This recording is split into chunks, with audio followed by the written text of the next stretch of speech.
And we did a lot of things. We had a very active ward.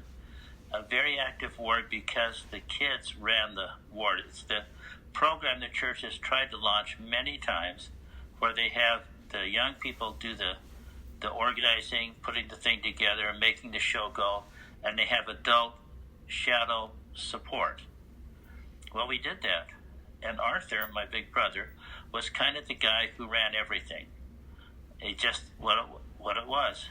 From when I was just a kid, we're always a kid. When I was, like 11 and 12, he would take the young men, that's us, that was my friends and him, up in the hills to camp out overnight. And the mothers would call my mother and say, is Arthur going? And she'd say, yes. It's okay, then Jimmy, Richie can come or Billy can come or whatever. Uh-huh. And they would come, and that was just as though that was it. And he did that all the time. So he was very capable, and we had our program. We had lots of activities because, let's see, we didn't have adult problems because the adults just gave us support. They'd provide whatever we needed, and we did the program. So we had an activity, at least a major activity every month, which is like going swimming at the swimming pool at Downetta, which is really fabulous, uh-huh. Or Indian Springs, which was a lot of fun, or Lava Hot Springs. So those were three things. We went on hay rides.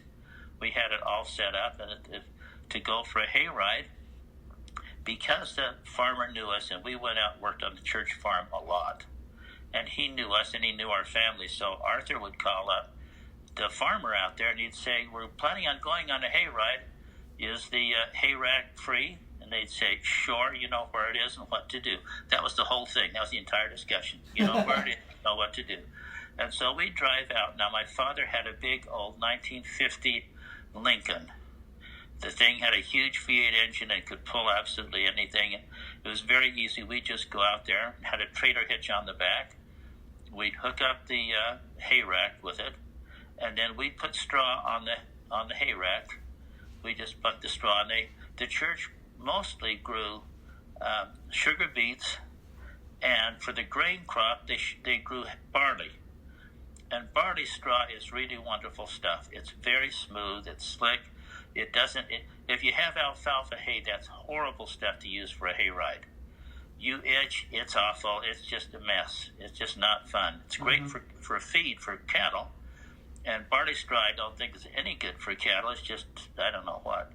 But it's really great for hay rides. So we'd load it up, and then we'd come back in, and the kids would all hop in, and that would include, of course, Elizabeth and the Rasmussen girls, the other girls that we had, us guys, and we would go off singing and carrying on and all that stuff on hay rides, which was great. And so we all got to know each other, and we all got chummy, and then they had stake dances. Now, you have to remember, I'm old. They didn't have this wait till you're 16 to date when I was young. Mm-hmm. They were dating Boy Scouts. They were teaching Boy Scouts and beehives how to act on a date. The church was different. The world was different. Right. And so we had dances every single Saturday at the East Pocatello Steakhouse. It was a tri-steak dance. That meant the Pocatello steak, the West Pocatello steak where I lived, and the North Pocatello steak, which was the other steak. They kind of shared the cost. They hired a live band, so we had a real band playing music for us. And there was a dance every single Saturday. And so we'd go dancing. It was fun dancing. It was all kinds of dances that they don't do now, like polka and waltzes and schottisches and all kinds of stuff. Mm-hmm. And it was a lot of fun because I'm old. And polkas are great. I learned a polka in Elizabeth's backyard. Her mom had all the kids in the ward over for a party. Either her mom threw the party or my mom threw the party, and both of them participated for most of the parties that we had. We had lots of stuff going. And so I went to their house, and they played the record player. And of course, we only had record players. The other things had never been invented yet. Such really modern stuff as 8 tracks and all that. That was going to come sometime in the future. We had 45 RPM, and that was a really neat modern thing. It was a 45 RPM record. Mm-hmm. But we had polka dancing because that was a really fun thing. And so Elizabeth taught me how to polka in her backyard at one of these dances. It was a lot of fun. Then we polkaed everywhere. We polkaed all the way through high school. That was a dance that we all did. We did that and a bunch of other stuff, and it was just great. And so there was a lot of communication between us, and Elizabeth was there, and I mean, Elizabeth was gorgeous. She was a character. She had more personality and more magnitude than any other girl. She was just, well, if you had, and you did, you knew her. Uh-huh. She had just tremendous, she was just like a magnet. I had a lot of competition, which is understandable. I was also absolutely determined. So we had a great time growing up and doing lots of stuff together. And then her family moved. They moved to Dugway Proving Ground.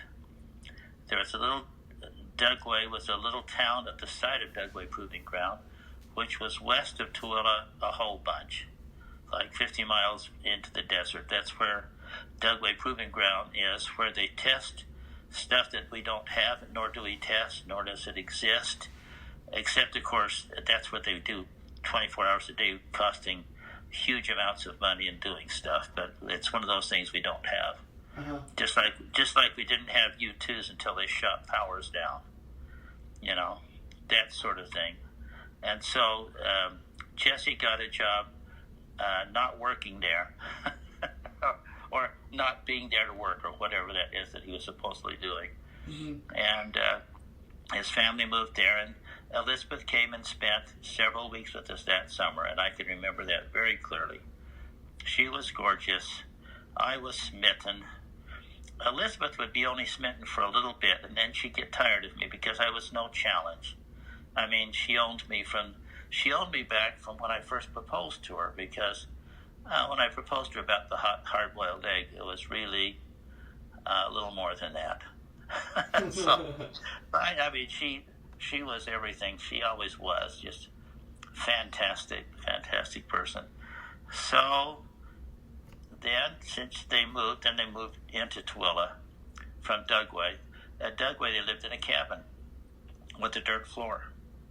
It was just because it was there with my Uncle Paul. It was a place that they could stay.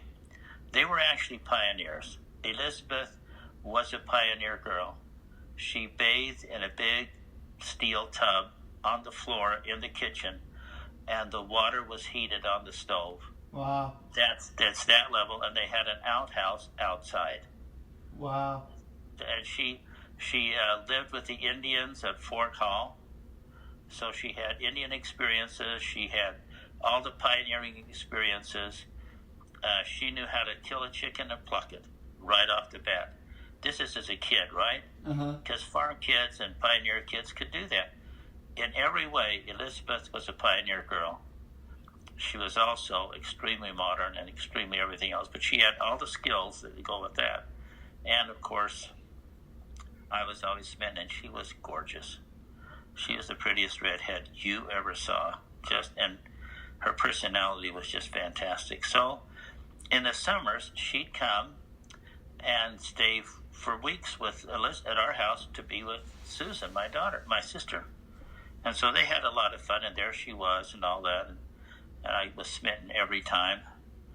And we did lots of things together. My mother taught at we'd all grown up, and so she was teaching, and she got to get continuing education at Idaho State College. They had a swimming pool up there, so we'd all go swimming together up there at the swimming pool. Elizabeth and Susan and us and everybody else. And then we would have Elizabeth would come up to spend every Thanksgiving with us, and Thanksgiving meant the whole time period there. And so it was one wild round of parties, because we had a whole bunch of teenagers, and so we went horseback riding and everything else, She didn't go jackrabbit hunting with us. We did that as well. But we did lots of parties, and we had every time a big dance. They had lots of dances in those days. And the dances all had live bands because they didn't have the music equipment they do now. To tell the truth, the music equipment is not as good as a live band. To this day, live bands are fabulous. And so we had live bands. We had great times. We did lots of decorating on things, and that's all part of the fun. And then we did just lots of things together.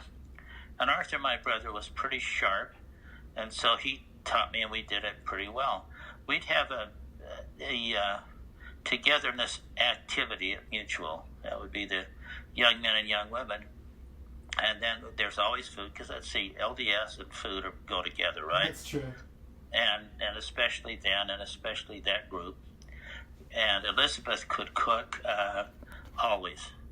I think, really, she was 8 years old when she alone canned her first jar of fruit without her parents even knowing she was doing it. They came home, and Jessie said, who put up these peaches?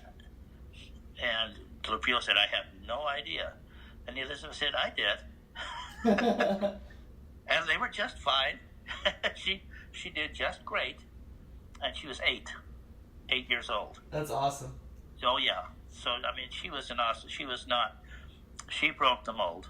She was just her own self and just fantastic. Well, getting back to this thing about the activities that we had, the girls would go in to wash the dishes.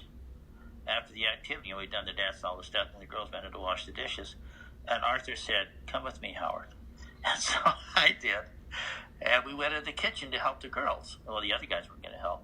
We were in the kitchen helping with the girls, and Art said to the girls, hey, why did we go for a milkshake?